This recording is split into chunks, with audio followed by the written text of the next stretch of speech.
Olá, tudo bem? Que bom, né, a gente poder estar junto mais uma vez, né? Nesse propósito de conhecimento espiritual, de alimento espiritual. E aqui estamos nós mais uma vez, juntos, para nosso estudo da Palavra de Deus. Eu convido você, pegue a sua Bíblia e venha junto comigo. Hoje nós iremos ler o capítulo de número 21 do livro de Deuteronômio. Esse livro é o 5º livro da Bíblia. Então, pegue a sua Bíblia e venha juntos para fazermos esse estudo. Eu falo para alimentarmos, né? Nós precisamos nos alimentar espiritualmente. Não é só, né, o nosso corpo que precisa de alimento, mas a alma, o espírito nosso, ele precisa de alimentos, até mais, eu posso até dizer isso para você, até mais alimento do que o próprio alimento material que a gente come. Por quê? Porque nós vivemos rodeados de espíritos, né? Espíritos trevosos, e toda hora esses espíritos nos perseguem. Então, se nós não estivermos, né, alimentados espiritualmente, né, fortes, digamos assim, fortes, né, no espiritual, você peca a todo momento. Ou você vive escravizados por esses espíritos trevosos. E nós temos que, né, combater, né, esses espíritos. Até o próprio, né, Jesus nos advertiu quando ele disse que nós devemos orar e jejuar sem cessar. E aqui estamos nós alimentando, né, desse alimento, né, que é a palavra de Deus. E para nós alimentarmos da palavra de Deus, é necessário o quê? É você conhecer, né? Você ter a experiência da palavra, o conhecimento da palavra, porque quando você está conhecendo a palavra, você está alimentando dela, para você ser forte espiritualmente. Por isso que muitas vezes as pessoas, né, vivem em diversos conflitos, né, espirituais. A casa é uma contenda e a pessoa, a mãe, o pai, não sabe lidar, né, com a situação do dia a dia, da sua ordenança, né, da casa. Aí começa a vir muitos conflitos, até mesmo para você, né, a Bíblia também nos ensina, né, como que você faz, né, com o seu dinheiro, o que você deve comprar, o que você não deve comprar. Aí talvez você fale assim, mas a Bíblia ensina isso, que eu devo comprar? Sim, a Bíblia ensina de uma forma que talvez você fale assim, ela não está explícita, né, o que você comprar, arroz, feijão, essas coisas, né? Mas a Bíblia fala que nós devemos gastar o nosso dinheiro não naquilo que não convém, né? Com muitas coisas, né, que não convém, só com as coisas que nos convém, como um alimento, né?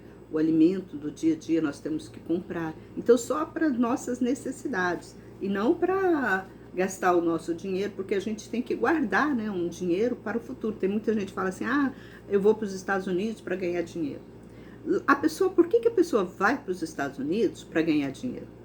Porque a pessoa que vai para lá, ela não vive, ela não tem uma vida. Ela vive do trabalho à casa. E às vezes ela tem que trabalhar 2, 3, 4 empregos para ela conseguir uma graninha. E é aquele trabalho, é casa e trabalho, é casa e trabalho, casa e trabalho. E às vezes nem casa ela tem para se sentir, né, confortável. Então ela tem uma casa ali, é um minúsculo para dizer, chamar de casa. E isso, a Bíblia, ela nos condena nesse assunto, porque você não vive, né? Você vive tanto atrás daquele dinheiro, do dólar, dólar, e você acha que você tem... O que adianta você juntar uma mala, digamos assim, né, cheia de dinheiro, se você, depois você para pensar, fala, poxa vida, eu adquiri isso aqui, mas eu não vivi, eu não tive vida. A minha vida era trabalho e casa, trabalho e casa. O que eu aproveitei da minha vida? né? Aí você já aproveitou, você não aproveitou nada da sua vida, aí você vai, eu vou comprar uma casinha com esse dinheiro. O que você fez? A sua vida acabou, passou como um vento, né? Como a Bíblia fala, passa como um vento, e você não aproveitou, você não viu, né, a sua vida passar, porque você estava, né, escravizada por dinheiro, por coisas materiais. Você não teve um ensinamento, né, bíblico para você aproveitar os seus dias. E a Bíblia fala que a gente tem que aproveitar os nossos dias, gozar os nossos dias. E eu vou até fazer um vídeo, né? Depois desse vídeo, você já pode entrar no outro, que o outro que eu vou fazer é sobre, né, isso, porque muita gente está perguntando para mim. Eu recebi muitas mensagens, pessoas indagando, pessoas até com palavras ofensivas, perguntando, né, por que para mim tudo é pecado, e o que pode, o que o homem pode, o que o homem não pode fazer. Gente, não é eu que estou falando, não é eu que estou falando que é pecado, é a palavra de Deus. Por isso que eu chamo você, eu chamo sua atenção. Venha junto comigo ler a Bíblia, para você ter conhecimento, porque a falta de conhecimento te leva à loucura, te leva ao pecado, te leva a você fazer coisas que se você tivesse um conteúdo espiritual, um alimento espiritual, você não faria. Às vezes você passa por tolo, por trouxa. A verdade é essa.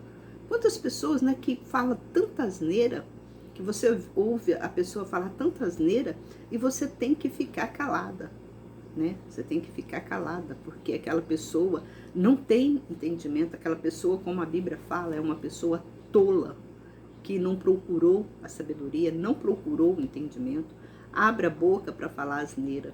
Infelizmente, né, a maioria, eu não digo todos, mas a maioria está nesse caminho por aí, aquele caminho largo, aquele caminho onde vai todo mundo.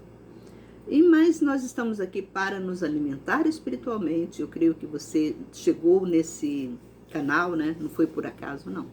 É um canal que nós ensinamos, né? Como que nós devemos, né, agir. Nem nós nos ensinamos, não. Deus está nos ensinando. Por isso que eu chamo a sua atenção. Pegue sua Bíblia e venha junto comigo estudar esse livro de Deuteronômio, capítulo. Hoje nós já estamos no capítulo 21. Nós lemos versículo por versículo. Nós não pulamos nenhum versículo, nós não ficamos fazendo comparação. Versículo X com versículo Y. Por quê? Porque cada capítulo tem o seu contexto. E nós não podemos, né, fazer alterações. A Bíblia fala que a gente não pode fazer alterações bíblicas por causa, né, que é pecado. Então eu convido você, pega a sua Bíblia e vamos junto. Que nos diz assim: se na terra que o Senhor teu Deus te dá para possuíres, for encontrado algum morto, caído no campo, e não se souber quem o matou, então saia teus anciões, teus juízes, e meçam a distância dali até as cidades que estiverem em redor do morto. E a cidade que estiver mais próxima do morto, os anciões dela tome uma bezerra da mamada, que ainda não tenha trabalhado, nem tenha sido colocada no jugo.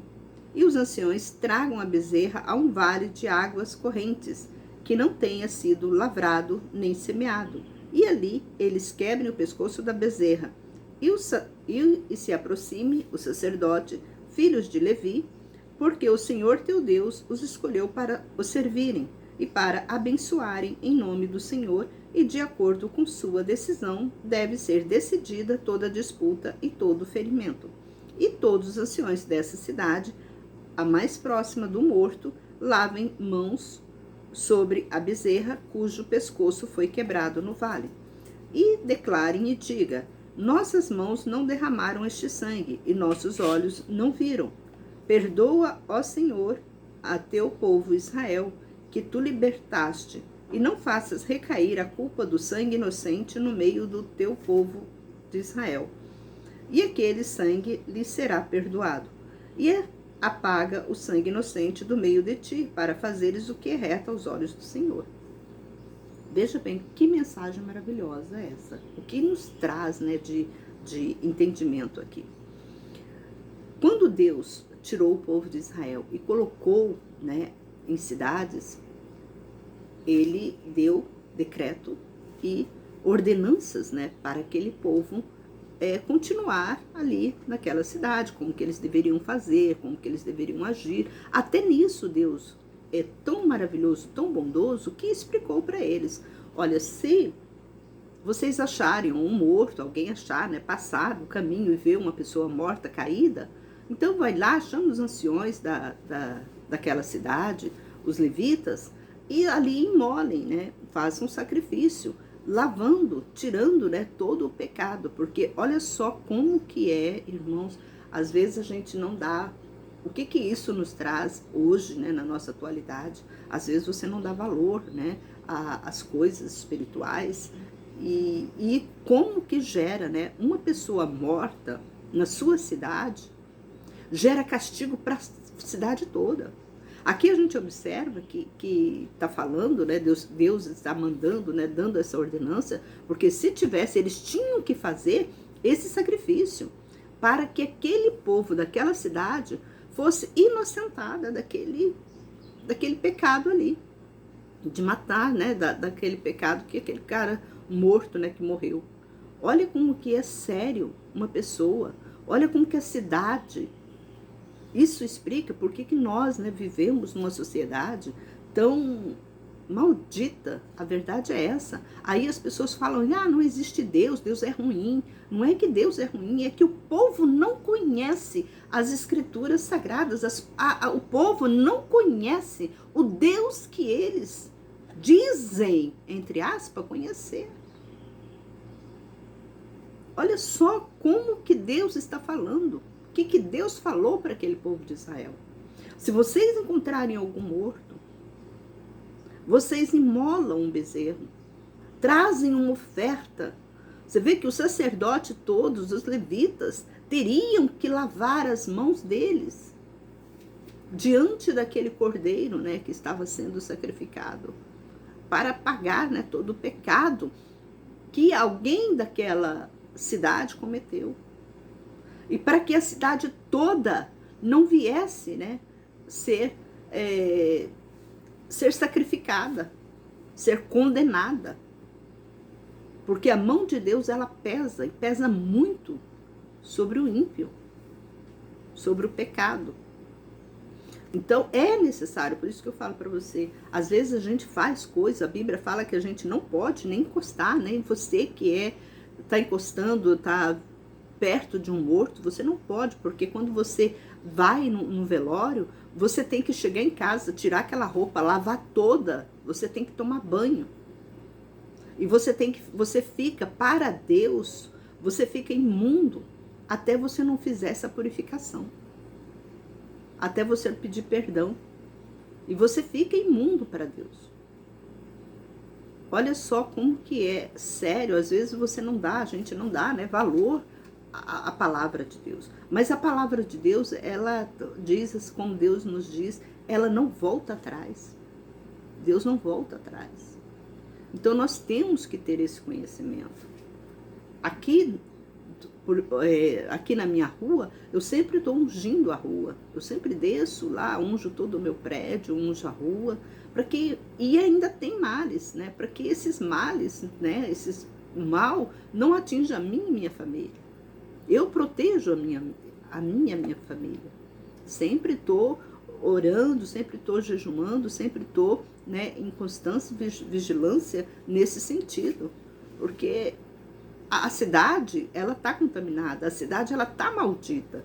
Todas as cidades, não vou dizer que não tem uma cidade aqui na face da terra que ela é bendita. Tem cidades que é maldita, muito mais maldita do que a outra.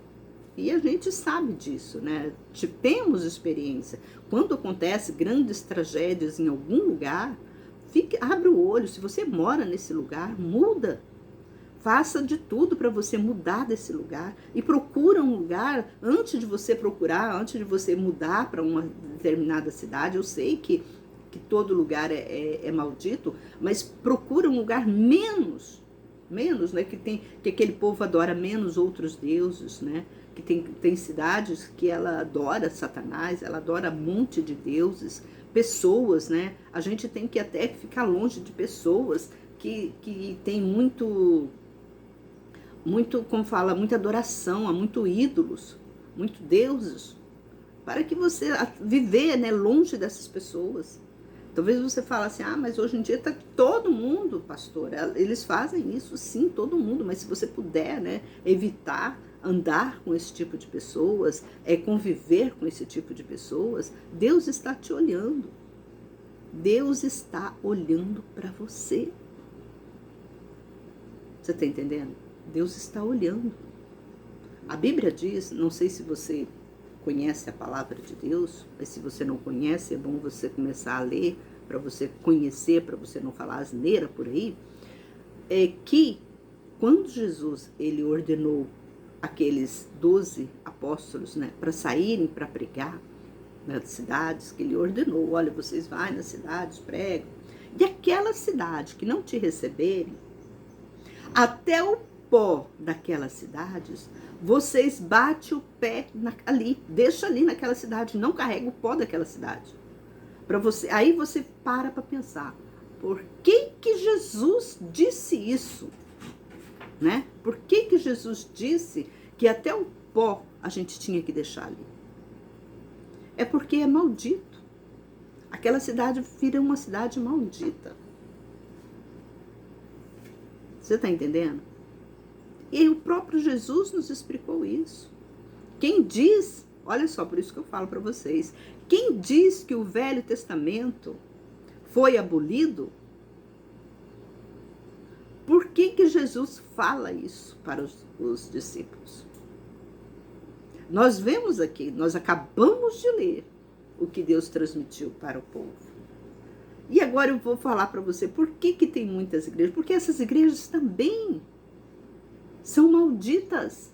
Você vai falar, a minha igreja é maldita. Se ela não está de acordo com a palavra de Deus, ela é maldita. É por isso que você também é maldito.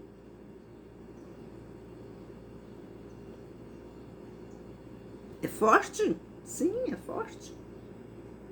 É forte. Mas é a palavra de Deus. A Bíblia fala, aquele que é santo se santifica cada dia mais. Procura cada dia mais andar na presença de Deus.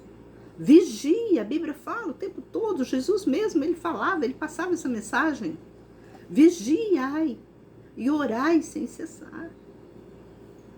Nós temos que vigiar, observar essas coisas, tá lendo, tá dentro da Bíblia. A Bíblia diz isso. Você está entendendo como que é? Por isso que vem tantas mal para nós, e nós às vezes indagamos a Deus, por que Deus aconteceu isso comigo? Eu sou uma pessoa justa, todos os dias eu oro, estou na sua casa. Você não sabe, minha filhinha. Aí Jesus vai te dizer, Deus vai te dizer, minha filha, eu não sou mal não, é você que é mal. É você que é mal, você não lê a palavra. Eu deixei tudo escrito, por que você não leu? Você sabe ler, você sabe escrever. Deus não leva o tempo de ignorância, irmão. Não leva não. Por que Deus castiga o filho até a terceira e quarta geração daqueles que me odeiam? Está escrito isso na Bíblia. Mas também está escrito que Deus não vai culpar o pecado do filho diante do pai, mas isso é com Deus. Aqui na terra ele castiga, ele não vai culpar no dia do juízo lá, mas aqui na terra ele castiga sim, ele castiga sim.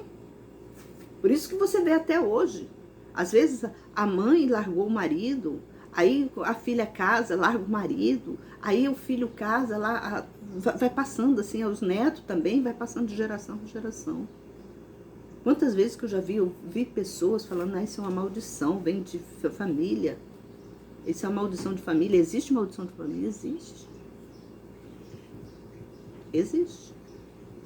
Como eu quebro isso, pastora? Que eu também vivo nisso. Eu vivo uma maldição de família na minha casa. Você tem que ser separado. Você tem que conhecer Deus e pedir para Deus: Senhor, tira esse mal de mim. Eu sou dessa família, eu sou dessa linhagem, mas me purifica, me santifica, Senhor. Eu quero fazer a tua vontade, andar na tua presença. Eu não quero que isso continue para mim. Na minha família eu não quero isso.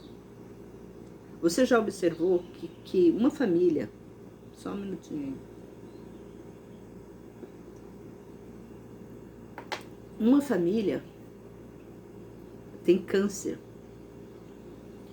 E a geração toda daquela família também, às vezes, tem câncer. Uns dão, outros não. Uns apresentam câncer e outros não. Por quê? Geração, isso aí é da geração, é pecado de geração a geração. É um pecado que sempre um daquela família, não é todos da mesma família que tem câncer. Às vezes, numa família, tem uma pessoa que teve câncer, apresentou câncer. Aí tem aquela notícia: eu tenho que fazer exame porque toda a minha família... Olha só a cabeça do ser humano. Eu tenho que fazer exame porque toda a minha família tem câncer, apresentaram câncer. Em vez dela falar assim: eu vou andar na presença de Deus para que essa maldição não caia sobre mim também. Não, eu vou fazer câncer, eu vou fazer exame. Aí passa para aqueles procedimentos, porque quem sabe que o procedimento do câncer, para você fazer o exame, é um exame terrível, um exame muito ruim para fazer. Então a pessoa passa, né, por aquele procedimento, paga, porque é muito caro, não é barato para você fazer esse exame. O SUS não faz, tá? É somente particular que faz, um exame caríssimo. Aí a pessoa ainda paga para fazer esse exame, para ela saber se ela tem, né? Aí às vezes ela faz e fala que você não teve, eu já vi pessoas acontecer isso. Pessoas fizeram o exame e não deram nada. Não, você não tem. Essa maldição você não carrega, né? Como assim, digamos assim. Aí só que a pessoa mais tarde vai apresenta o câncer. Aí o que eu tô falando para você? Nós temos que fazer o quê? Evitar. A minha família é de família que tem câncer. Mas eu oro. Eu oro para que essa maldição não chegue a mim. Eu oro o tempo todo, estou me purificando. Eu fiz exame para ver? Não, eu não vou fazer. Por quê? Porque eu tenho conhecimento da palavra de Deus. Eu sei que isso é uma maldição hereditária. Eu sei que isso é uma maldição hereditária.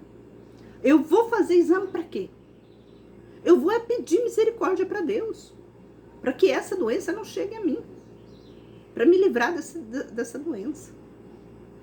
É isso que nós devemos fazer. É andar na presença de Deus, é fazer a vontade de Deus. E não procurar achando que médico vai resolver o seu problema, que médico não vai resolver. Se você tem tendência para ter câncer, não adianta você pagar caríssimo nesse exame, sofrer para fazer esse exame, porque é um exame muito sofrido, ele exige muito da gente. Pagar uma nota cara e ainda ter que passar por aquele sofrimento de fazer esse exame. Para quê? Para o médico falar assim: você não vai ter. Ou para dizer assim: você tem. Você tem que orar para que isso aí não te atinge. Se você tem, você tem que orar para Deus te libertar dessa doença. Você está entendendo? É conhecer. É saber quem é Deus. Para que você possa prevenir até esse tipo de coisas. É por isso que a Bíblia fala: o homem é tolo. O homem sofre por tolice, por não conhecer as Escrituras, por não ter conhecimento da palavra de Deus. Aí ele sofre. Ele sofre, vive trabalhando, só quer riqueza, dinheiro, trabalha igual um condenado para ter dinheiro, para mostrar para uma sociedade pecaminosa, que ele tem posse, que ele tem um bom carro, que ele tem uma boa casa, que ele pode sair, comer do bom e do melhor. Mas ali ele está sacrificando. O que ele está sacrificando? Muitas vezes ele está sacrificando a vida dele. Ele poderia estar aproveitando mais a vida. Trabalhar menos, ganhar menos. O dinheiro não é tudo. Você pode aqui, graças a Deus, na face da terra, você pode se divertir sem dinheiro. Nós temos ônibus. Quem é pobre de maré de si, como eu falo, né? tem um ônibus, eu não tenho dinheiro para pegar, então economiza, vai de ônibus, chega lá, o dinheirinho que você ia pagar um Uber, um táxi, você compra alguma coisa para você comer, para se divertir, vai de ônibus, é divertido, vai, faz isso, mas se diverte, viva.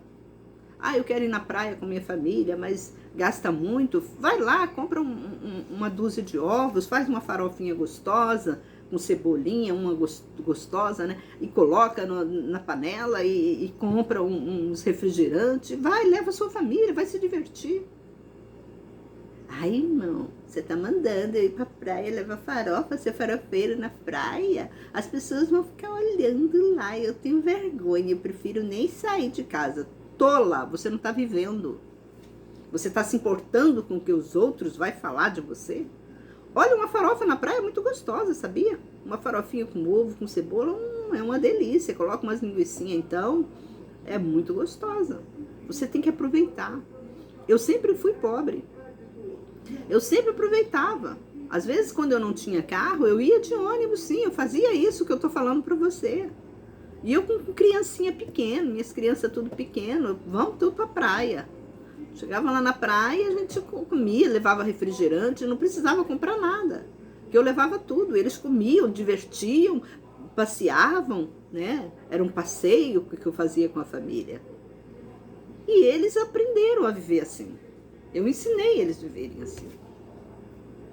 Hoje não, hoje todo mundo tem, os meus filhos são todos criados, todos são doutores, um é engenheiro, hoje, outro é consultor jurídico, então todos hoje têm uma vida bastante confortável, mas eu fui humilde no começo, eu não me exaltei, eu aproveitei o que Deus me deu, eu não me importava que família que tinha mais do que eu, que amigos que tinha mais do que eu queria viver a minha vida.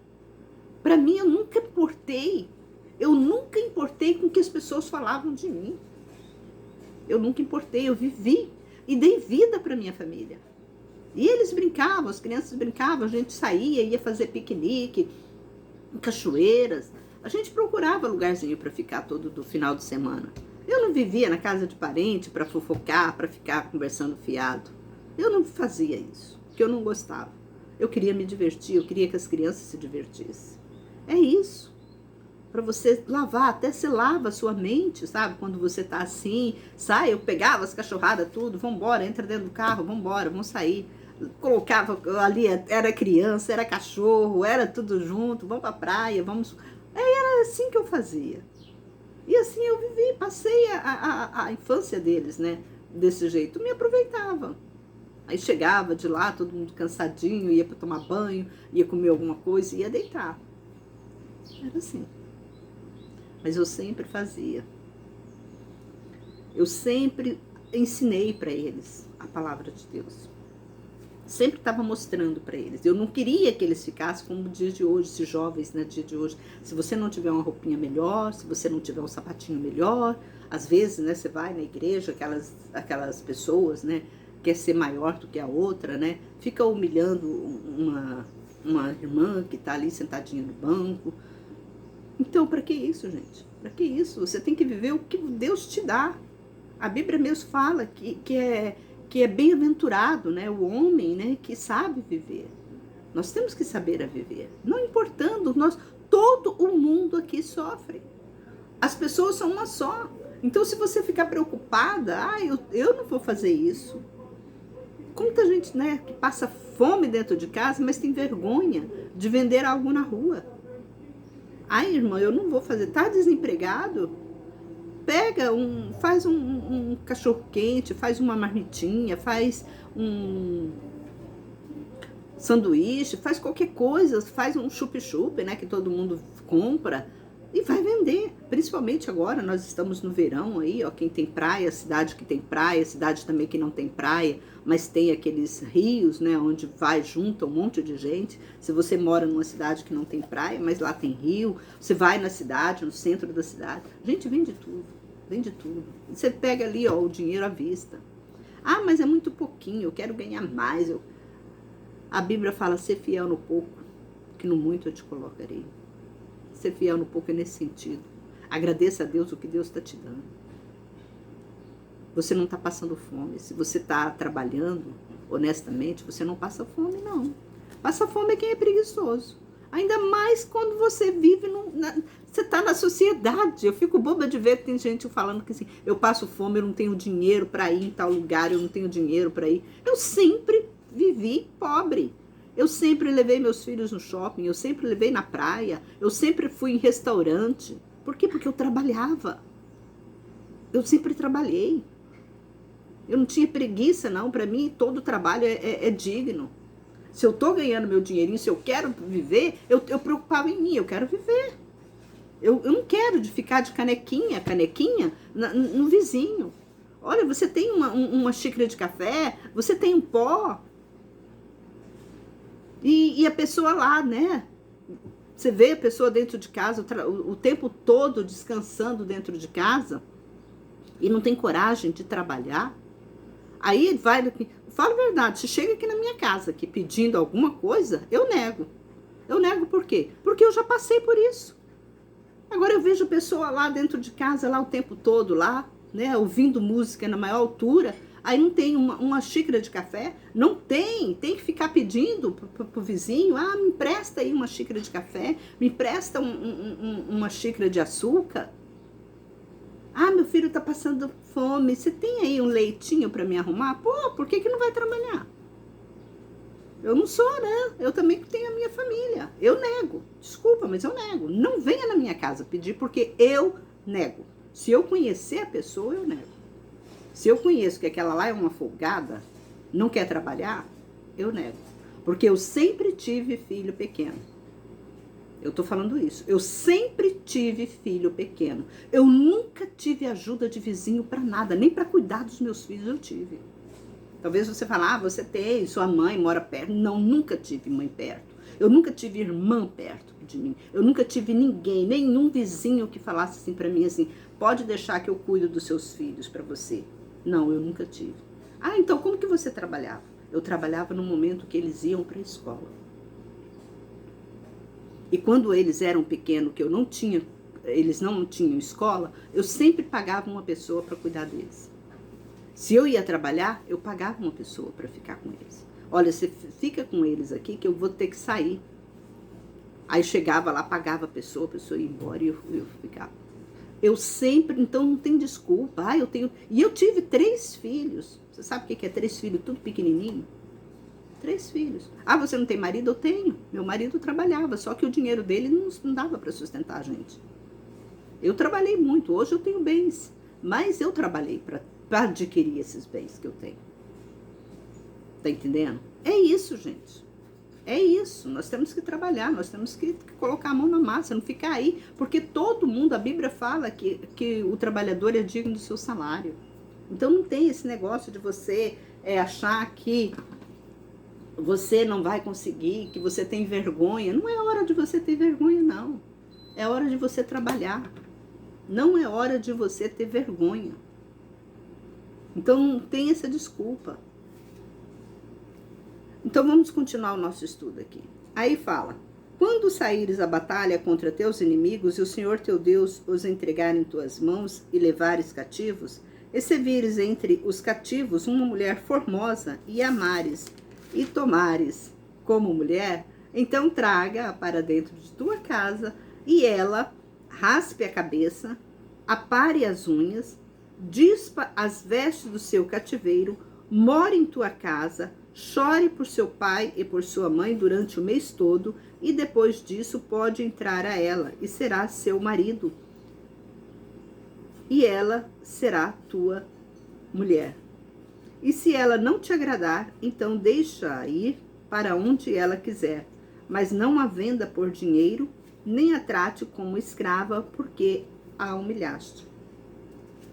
Talvez você fale assim, nossa irmã, que coisa que a senhora leu agora? Irmãos, naquela época, né, não tinha, né? Nós temos que observar as coisas pela época, né? Naquela época, o que está falando hoje, aqui, eu vou jogar para os dias de hoje também, para vocês aprenderem.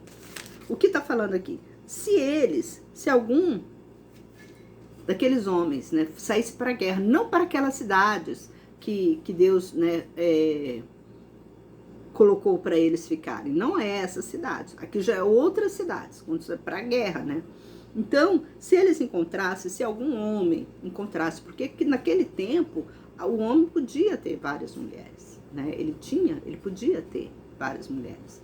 Então, porque a sociedade, né, o costume deles era isso. E para, né, aumentar mais, né, as famílias. Então, se um homem visse, né, uma mulher formosa, bonita, aos olhos dele, não estou dizendo assim uma mulher bonita, mas se o homem visse, né, uma mulher e achasse bonita e queresse ela como esposa, ele podia levar ela para casa. Ele pegava ela, levava para casa e tinha esse, né, esse ritual. Ela tinha que raspar a cabeça, raspar as unhas, né? Por que esse ritual de raspar a cabeça, raspar as unhas? Por que isso? Para que ela entrasse naquela família santa. Rapava mesmo? Sim. Porque para crescer, né? Aí já ia crescer o cabelo, já ia crescer as unhas, porque sabe lá o que ela tinha no cabelo. É muito sério. Até a roupa que ela estava vestindo, ela tinha que tirar. Tá vendo o grau, né? O grau da santidade. Isso aqui não é uma coisa, isso aqui talvez você sorri disso, né? Mas é muito sério para Deus. É muito sério. E se ela não agradasse, ele pegaria ela como mulher. Se ela não agradasse ele poderia deixar ela embora. Mas ele não poderia vender ela. Porque ele humilhou ela. Ele poderia deixar ela embora. Então vai embora para sua casa. Eu não vou te vender. Porque era na época, nós estávamos, né, essa época aqui, existiam escravos, né? E nessa época, Deus permitia que os filhos, né, de Israel pudessem, né, comprar escravos. Mas só que quando eles compravam escravos, eles não poderiam vender esses escravos, né? Eles eram dono desses escravos. Então, quando eles queriam deixar essa pessoa, eles podiam comprar, mas eles não podiam vender. Então, quando eles vissem, né, uma pessoa, quando eles compravam um escravo, aquele escravo não era do agrado deles, eles teriam que dar um valor para aquele escravo, né, pelo tempo que ele trabalhou, e deixar ele embora. Porque naquela época, na sociedade daquela época, tinha essa venda de escravos, essa compra e venda de escravos. Muitas pessoas lucravam com essa venda. Por isso que nós vemos até hoje, é um lucro a pessoa pobre para o governo. É lucro. Às vezes você fala assim, o governo gasta milhões com as pessoas pobres. Não. É lucro para a pessoa, porque todo o dinheiro que o governo te dá, não querendo entrar nessa história de governo, mas todo o dinheiro que ele te dá hoje, você que é pobre, você que ganha Bolsa Família, agora, né, tá para o estudante, né, ele também está ajudando os estudantes. Então, todo esse dinheiro, as pessoas devolvem para ele. Ele aumenta o imposto e, às vezes, ele arrecada até mais do que ele dá. Tem muita gente, isso aí, essa conta não vai fechar. Um dia essa conta não fecha. Fecha tranquilo. Porque o que ele dá, o que ele arrecada, é muito mais do que ele dá. Então essa conta fecha e fecha tão tranquilamente. Por isso que não faz nem cosquinha no governo. Não pensa que essa conta não vai fechar, porque ele já está tirando de nós. Aumenta o gás, aumenta a luz, aumenta a água, aumenta a gasolina, aumenta tudo. Então não pensa, aquilo que ele te dá, ele pega de novo. Ele pega através de um alimento seu. Tem pessoas que vivem jogando de jogo, por isso que agora, não sei se eles estão, né, tão ferozmente batendo, né, em cima desses jogos, né, que não estão regulados. Por quê? Porque esses jogos não estão dando o quê? O imposto de renda para eles. Quem está jogando nesses jogos não estão ganhando, né? O governo está ganhando o imposto. que o principal não é o pecado para, né, o governo, não é o imposto de renda, não é o jogo que você faz, porque o governo tem, né, o jogo, a loteria, né? Não é esse jogo. É o jogo que não é, né, legalizado diante do governo. Porque se o jogo fosse legalizado diante do governo, esse jogo teria que pagar imposto. Você está entendendo? Então, por isso que estão combatendo. É pirataria, né? Tudo que é pirataria, tudo que não é, né, legalizado diante da Receita Federal, chama-se pirataria. Vamos continuar aqui, que o nosso deixa isso para lá, deixa aqui. Mas eu só estou dando uma aula, né, de economia. Vamos lá. Se um homem tiver duas mulheres, uma amada e a outra desprezada, e eles lhes derem filhos, o filho primogênito for da desprezada, então, quando fizer herdar seus filhos o que tiver, não pode dar a primogenitura ao filho da amada, preferindo-o ao filho da desprezada, que é o primogênito. Mas ao filho da desprezada deve reconhecer como primogênito e dar porção em dobro de tudo quanto tiver, porque ele é o primeiro fruto de sua força, ele tem o direito da primogenitura. Aqui, aí você fala assim, mas vamos voltar, porque quando a gente tem conhecimento da palavra de Deus, é bom a gente explicar tudo direitinho.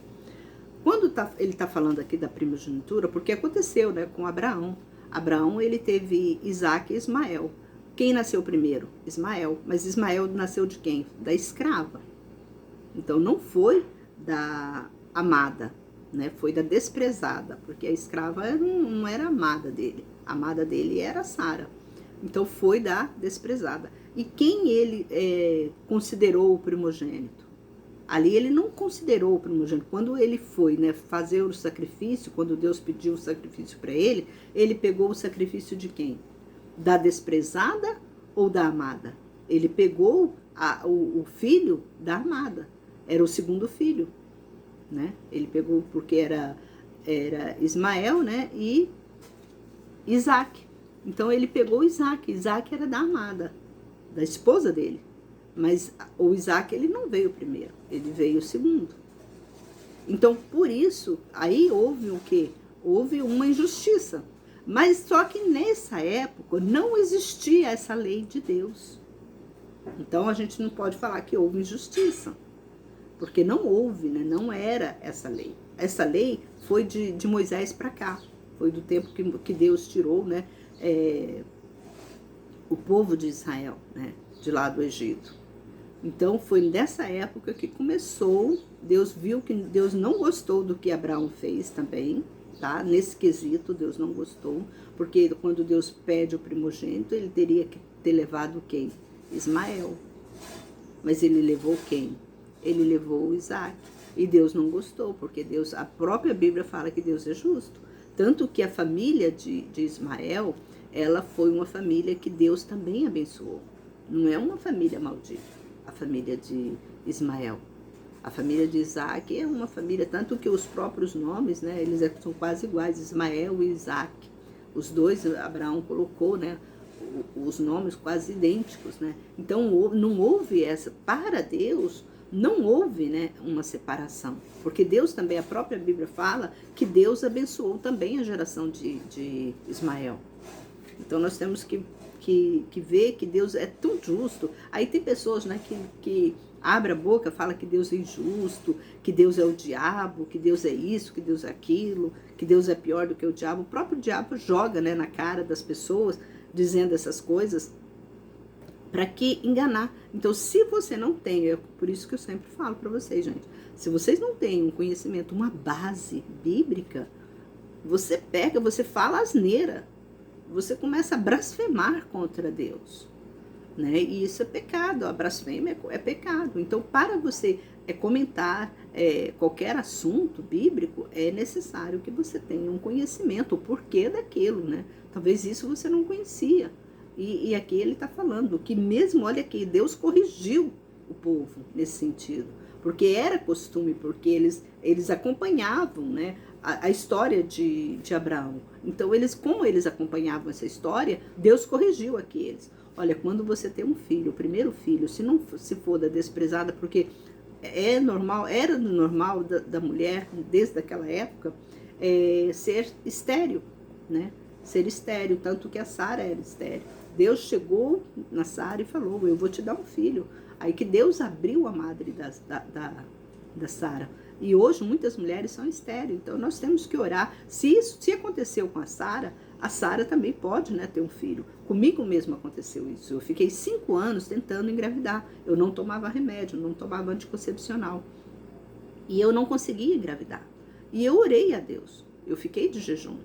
A igreja onde eu congregava, o pastor, porque lá estavam todas as mulheres estéril, né? Tinha um ano lá que nenhuma mulher engravidava. Todas as mulheres que tinham casado, que estavam novinhas, não engravidavam. Então estava fechado, a madre ali daquela igreja estava fechada. E o pastor, ele entrou numa campanha com todo mundo durante um ano. Vamos orar para que Deus abra, né? Porque se uma igreja não tem criança, é uma igreja morta, né? Porque criança tem, né, que ter a ver criança para a igreja crescer, né?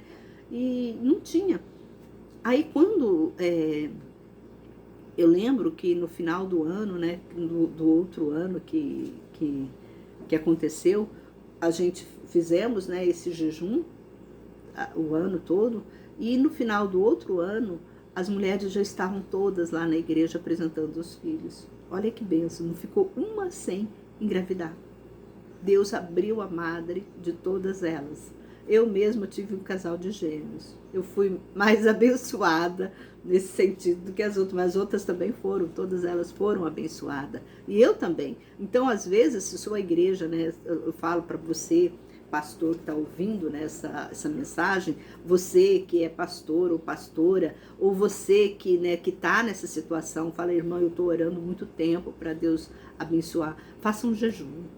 Faça jejum e oração, que Deus vai abrir sua madre. Assim como Ele abriu a minha, abriu de tantas mulheres que foi uma festa final do ano. Ele fez uma baita festa final do ano, todo mundo estava feliz com seus filhinhos nos braços, né? A igreja estava feliz porque ela alcançou as bênçãos de Deus, né? Que a gente viu as igrejas, mais de 10 mulheres, todas elas com criança no braço. Foi a coisa mais linda que teve aquele dia, que Deus abençoou. Então eu falo isso para vocês. Nós temos que, né, agradecer a Deus. Então aqui a gente vê que Deus estava, né, dando valor para o primogênito. Porque talvez você fale assim, por que o primogênito, irmã? Por que Deus escolhe primogênito, o primeiro que nasce? Porque a própria Bíblia fala, né, a primícia é o começo de uma família, né? O primogênito é o começo de uma família. E que ele seja abençoado para que os outros também venham ser abençoados. Se uma criança não é abençoada quando nasce, os outros também não vão ser abençoados. Então é importante, né, agradecer a Deus. Quando os meus filhos nasceram, eu lembro, eu agradeci a Deus. Eu fiz votos, né, de agradecimento, eu agradeci, né? Então é isso que você tem que fazer. Dedicar os seus filhos para Deus. É comum nas igrejas, né, quando a criança nasce, eles levam até o templo, né, para apresentar aquela criança a Deus. Então é muito bonito, é muito maravilhoso, e a gente tem sim que apresentar a nossa família na mão de Deus para falar, Senhor, cuida, protege, que essa pessoa seja uma pessoa, né, que essa criança seja uma criança abençoada, que essa criança seja uma criança, né, que venha, né, dar frutos para ti, Senhor. A gente tem que fazer essa oração para que os nossos filhos, principalmente, né, nos nossos dias atuais, você que é mãe de primeira viagem, você que está com seu filhinho aí e ainda não apresentou na igreja, apresenta diante de Deus o seu filho, leva uma oferta de agradecimento,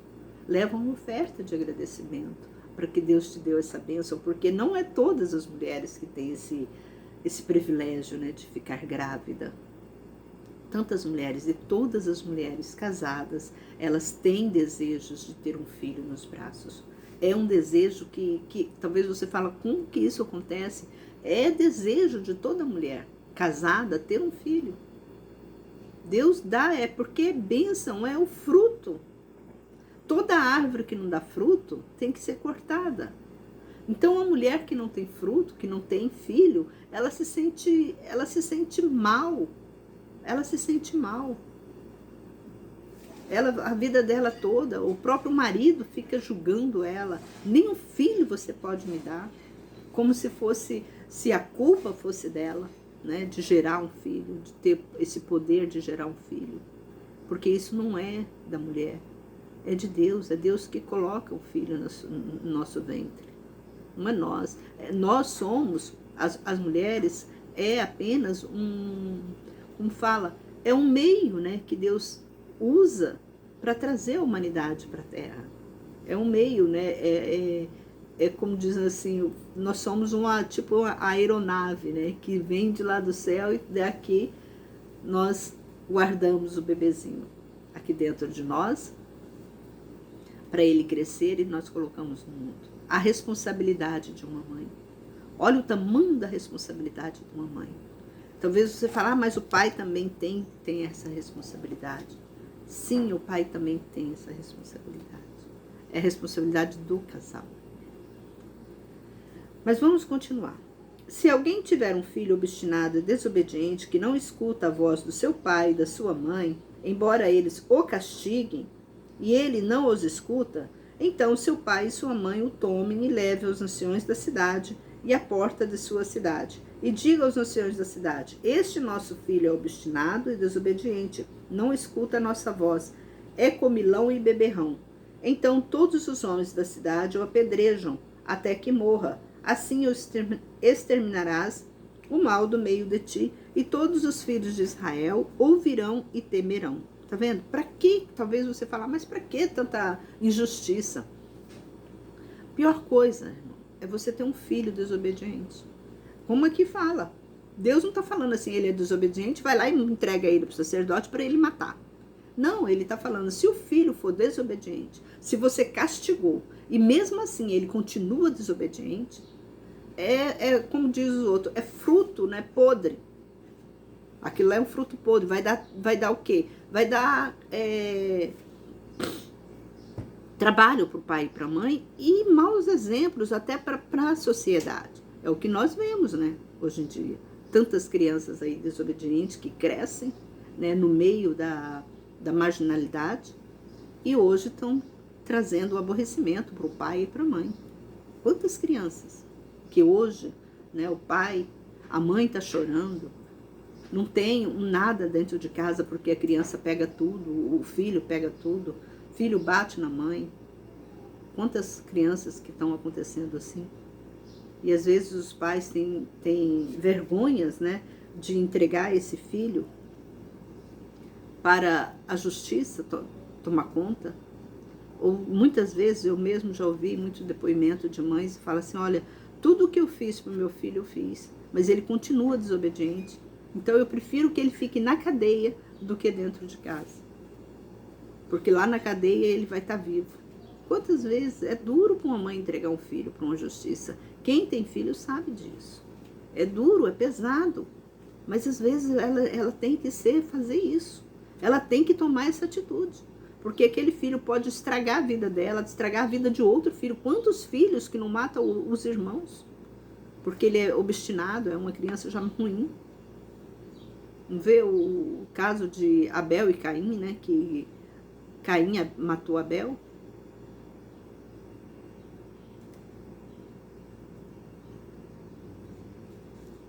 É isso, irmãos. Às vezes a Bíblia fala, talvez você fala assim, nossa, Deus manda matar? Sim, Deus manda matar. Para quê? Para eliminar o mal. E aqueles que ouvirem, aqueles filhos desobedientes, vão saber, eu não vou ser desobediente, é para ser testemunho também. Porque se o filho desobediente ouviu, não, fulano de tal, pô, mataram. Olha o que a Bíblia fala. E todos os homens da cidade o apedrejam até que morra, assim exterminará o mal do meio de ti. Se um outro rebelde vê que o outro dele, o amiguinho dele está morrendo, está sendo apedrejado, ele vem e pode temer. Não, eu não não vou fazer isso. Nossa, é muita crueldade. Talvez você fale, nossa, é muita crueldade, é muita amor. Mas era necessário fazer.